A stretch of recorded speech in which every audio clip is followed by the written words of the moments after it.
Go for it. And with that in mind, do you feel any pressure to be really good really soon? No, I don't feel any pressure to be really good any soon. I think my mindset is to be really good really soon, but I have to do the things, obviously, to put myself in that position. I have to be a great teammate. I have to show up. I have to work. I have to learn all the stuff. I have to, protections and all the calls and, all of it to be able to put myself in positions that I, plan on being in and want to be in. So I think a lot of hard work comes from it, but, I don't put, expectations or as people say, pressure on myself.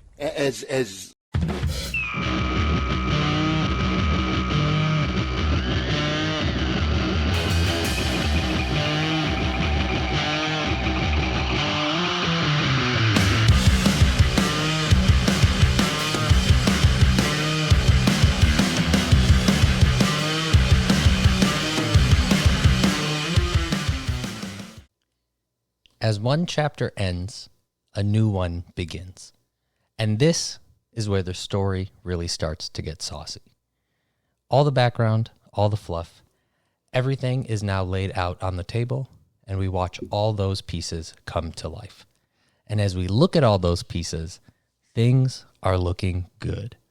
Our hope still remains, and it might be getting stronger. So, what did we learn about the Bears after this preseason? So there was a lot there.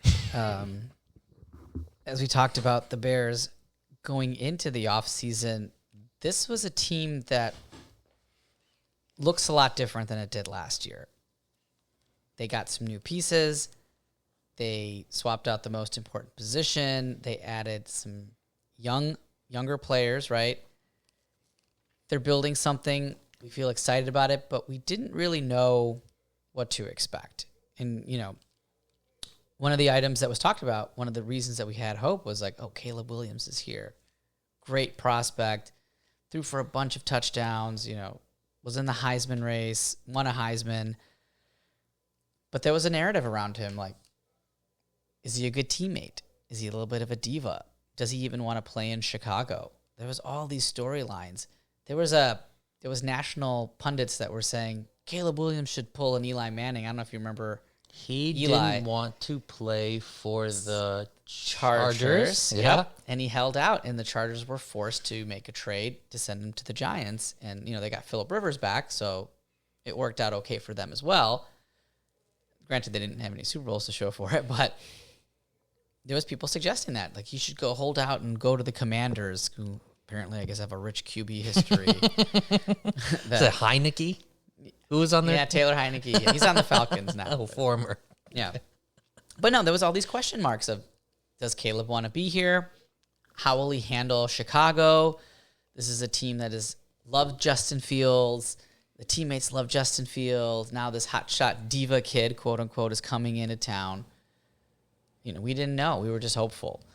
And I think the preseason and getting that glimpse of Hard Knocks, and the segment that you just heard earlier was Caleb Williams. He was on the Waddle and Sylvie show today, Monday the 26th, doing an interview with them. He did an interview with Big Cat at Barstool, which was featured a little bit on Hard Knocks, watching him kind of sit down and talk to those guys. And he just looks and sounds the same in all of these interviews. I think he's ready. It sounds like he is not shying away from the pressure. He's not shying away from the spotlight.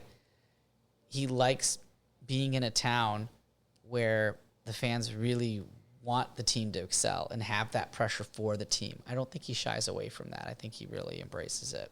He said as much on basically all these interviews, and you can kind of tell he's not trying to put we'll see, still got a lot to figure out. He's like, no, we feel good about our team. We're going to own it. I'm going to go out there. I'm going to be great. If you have a chance to listen to the rest of the interview, I would recommend doing so. So I think what we learned is team's not too big. The moment's not too big for Caleb. Caleb wants to be here. I think he's going to do really well here. And the Bears looked really good, right? In all the preseason games. Yeah, they look good in all the preseason games. Every episode of Hard Knocks, which, is framed to, I don't even know if it's framed to make teams good, but it's framed to make you seem interested with each episode. Right. My confidence in, feeling like they are clicking on all cylinders is growing. And this last episode, I was like, they look good on the defense, they look good on the offense, the coaching. One of the first notes I had for us this week was the question Eberflus asked Caleb Williams, like after the Bengals game.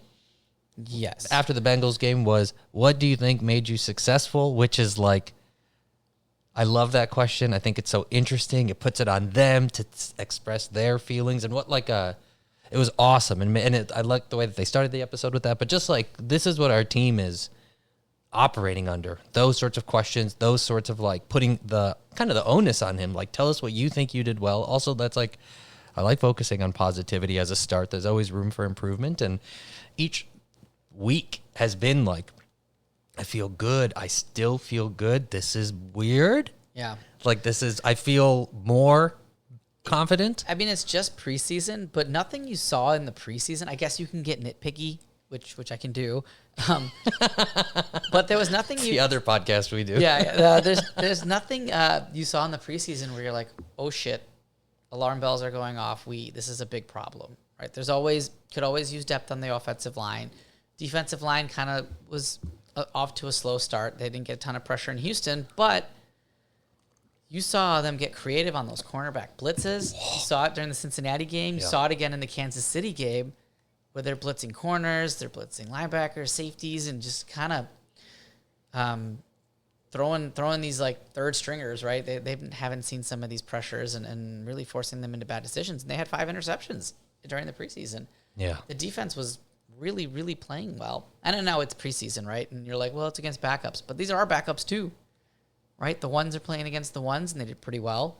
The twos played against the twos. They did really well. And the threes have been dominating the other team's threes. So it was encouraging to see the depth that the team has. Yeah, I think that's what some of that's showing up as like, I think it was a Cincinnati one where like they did it looked like the identical corner blitzes from 2 different corners or safeties out. I'm forgetting who it was. Yeah, I think they were like, corners. Well, one was a corner, one was a safety. Similar, like, but they just looked like, identical plays, and you get to see that at all the levels. Like, it just keeps confirming, I guess, what we were hopeful for. And it's like a through ingrained thing. I mean, one of the clips we wanted to do was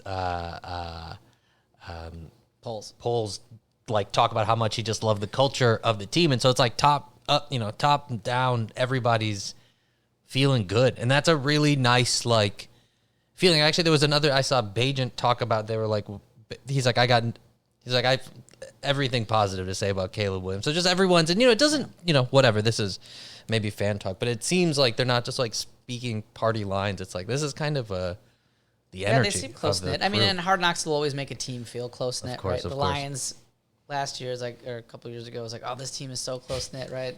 Anytime you get behind the scenes, they're around each other all the time. Yeah. That's part of it. It's just hard, right?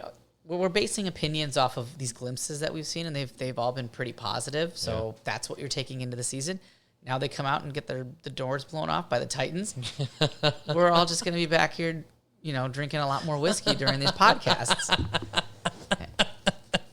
And then probably shifting to baseball stupid rules for half of it.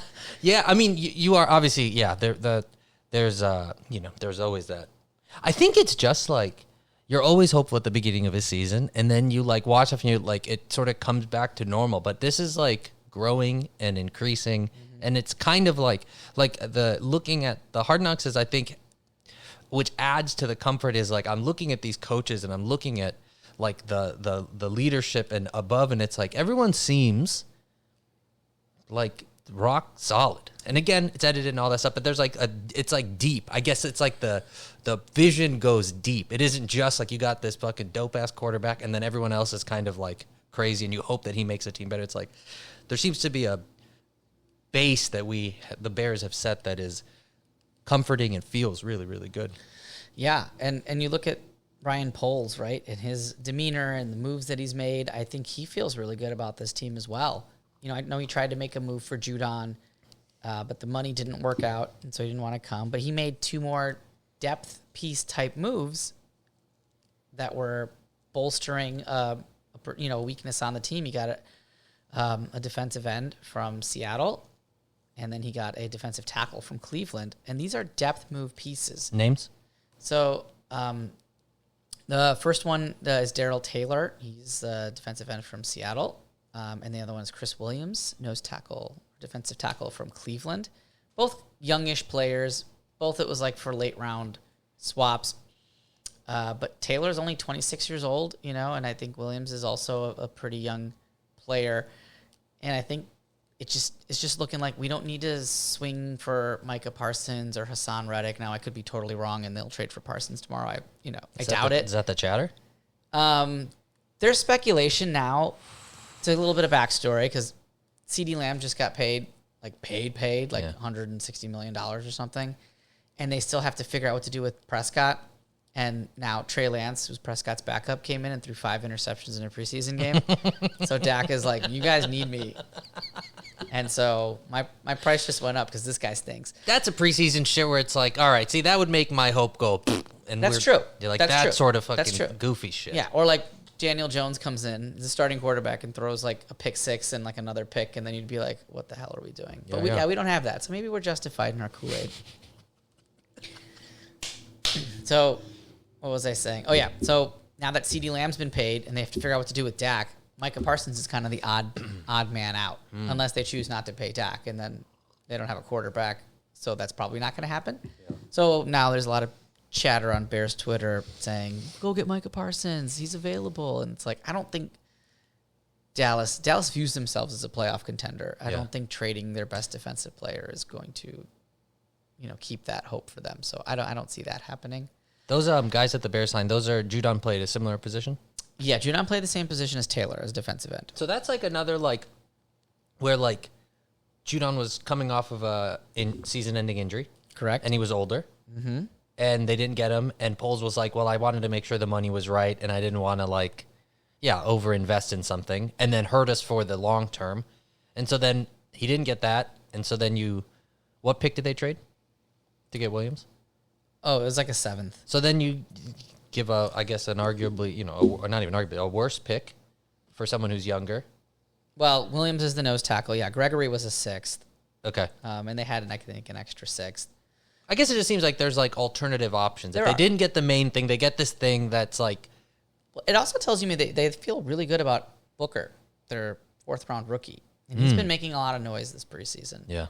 So now if you get, Sweat and Walker and Booker and Taylor, they feel like they're pretty set. Taylor's big knock was he's not as good on run downs from a defensive end standpoint. But Walker is a pretty good run-stopping defensive end. And Sweat can kind of do it all. So, now you got a superstar, and then you've got a solid rotational guy on the opposite end of him. But on obvious passing downs, you can give him a break and put Taylor in. And then you can also rotate Booker in, and, he can kind of learn and take some snaps and keep everybody fresh. So you got a 4-person rotation now. And I think that they're probably set, would be my guess, unless, the Cowboys are really, trying to unload Parsons, and they'd probably take a phone call. But do you if they were to, get Parsons, do you like his play? I do. I feel like he disappears in big games sometimes. If you look at the playoff game, he was not very good.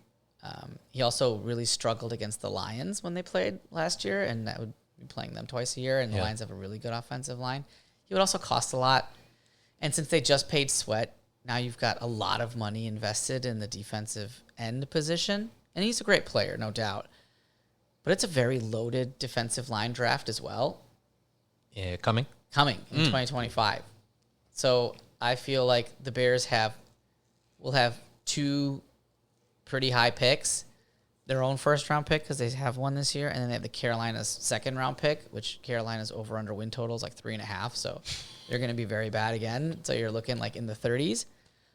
I think you can get really good linemen in those spots that they're going to be drafting from. So. We don't seem to be in a position of desperation. Correct. Like when we, traded for Khalil Mack. Khalil Mack. Yeah, it's we don't need that actually anymore. We'd be fine with what we have and who we can find and rotate them in. And that to add again to that's a nice place, not operating from a place of desperation. It's great. And operating from a place of strength, or at least belief enough that you don't need to be desperate. Staying disciplined, right? Understanding your sheet and your values and saying player X is worth this to me, and I'm not going to go outside of that. You know, if I can help it, right? Just saying I like this player, but only for this price because I know what it would cost in the long term, and if that price is too high, I can use those resources and assets elsewhere to strengthen other parts of the team or address this need, you know, via more, creative means. Yeah, Poles was talking about the guardrails that he puts Yep, on he trades puts on like that. It's like, guardrails. and he had said like, I liked it too because it was like he was like, sometimes I wonder. How do we tell? He's like, sometimes I wonder if you should push up against them. He was like questioning his own thing, but he knew it was right and he stuck with it. And it's like, cool, man. That kind of reflective shit gets me jacked up. And I think you're gonna see some of Ian Cunningham. I think tomorrow's Hard Knocks. He is the assistant GM, and he's the guy you'll see him kind of around Poles, and he's the one that helps with those guardrails.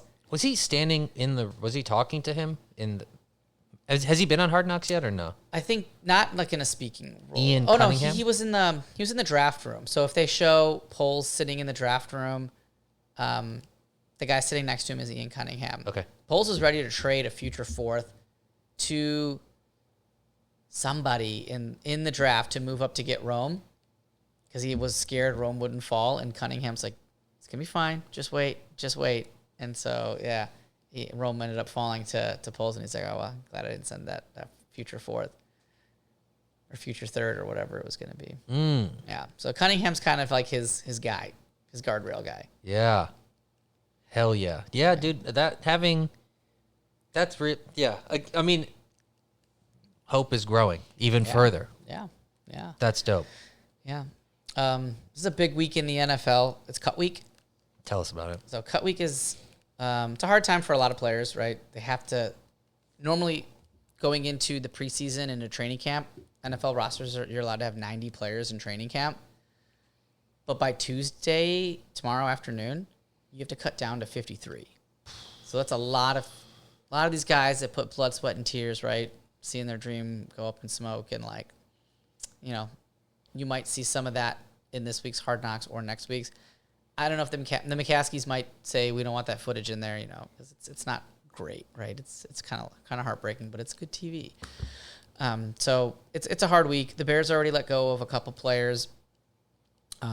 Jair Carter is one of them. That's a Poles draftee from 2022. He's played pretty well. He's a backup offensive lineman. I was kind of surprised that they let him go. Webster and Sweeney, who scored touchdowns and played well in the preseason, were also let go. It's kind of strange how the cut week works in the NFL. It's almost like a chess game, because teams will release some of their veteran players and maybe players that played really well in the preseason earlier because they're more likely to get picked up. So for veterans, it's like doing them a solid to say like, hey, we're releasing you now, so you have a chance to get on with another team. Because the problem is if you get released late, it's because some other team released a player that you wanted and you grab them, and then now this other guy is out of a job, but he can't go anywhere else because everybody's rosters are filled with their 53 already. So it's a little bit of a chess game. You also want to put some players out there that you think are good, will get picked up by other teams, so that it might force them to drop a player that you might be interested in getting yourself. So if you've got a stacked linebacker room and you're like, this linebacker's really good, he just doesn't have a place on our team, if we let him go now, maybe, a team like the Falcons really need linebacker help and they're really, loaded at like defensive end or something, and they make that swap, and then we can go grab their defensive end or something like that. And so there's a little bit of a chess game that kind of goes into it. It's kind of interesting when you look at the waiver wire and who's going to be, because you'll see some names, you're like, wow, I can't believe they released that guy. And sometimes it's them doing him a solid, but sometimes it's them being like, well, let's see who picks him up and who they drop, so that maybe we can take advantage of it. Yeah. Interesting. Yeah. Damn. Okay. So as we close up today's episode, just a quick dishonorable mentions. Simone Biles wore a Packers jacket to a Bears game. So we've been shouting you out, girl, but dishonorable mention. Yes. That was poor form. So Simone, if you're listening, which I'm sure you are, let's get you a Bears jacket. We can even get you one if you just give us your deets and we'll send you one courtesy of the show. I didn't hate the jacket, but I didn't think it was a bad jacket, but Also, Gracie Eberflus continues to drop knowledge on Hard Knocks. Yeah. What did she say this last time? I don't remember. Yeah. I remember being like, oh yeah, she said something. I mean, she's that been made a lot of around the sense. game. She's been watching that, and as we've been learning, her dad's a G with this. And she's a friend of the show. So friend of the podcast. Whenever you want to come on, Grace. I would look out for, last thing, for cut week, I would look out for polls. I don't think he's going to go crazy, but I would look out for a new kick returner, punt returner. I don't think they're thrilled with the options they have there. You saw a couple guys rotate in and out. Carter had that fumble. I don't think they love their options back there. So, and punt returners / kick returners are some of the most waived players because they're kind of specialty, and if they don't fit in the wide receiver room or the cornerback room or something, they'll just get let go. But if Poles is bringing on somebody specifically for that, I would take a look at that. And I think they're going to keep Velus Jones based on the fact that he's still on the team right now. I think he would have been one of those players that would have released already. Yeah. He had a great game as a running back, so I think he's going to make the team, which was kind of like will he not. So just a couple little nuggets there. Yeah. Hell yeah. So what do we have to look forward to over the next couple weeks? So it's kind of going to be light. We can look for, like I said, the waiver wires, cuts, seeing what the final roster looks like, I think is kind of important. This is one of the more competitive rosters that the Bears have had. Before it was like struggling, like, wow, they got like too many mediocre guys, how are they can keep all of them. But now it's like they have a lot of depth, Yeah. They have a lot of depth, and there's gonna be some hard cuts. Daniel Hardy's played really well this preseason. I don't know if he makes the team at end, just because we just talked about those 4. They just traded for Taylor, so we talked about those 4 defensive ends that they had. Keeping 5 defensive ends is kind of a lot. I don't know if Hardy makes it.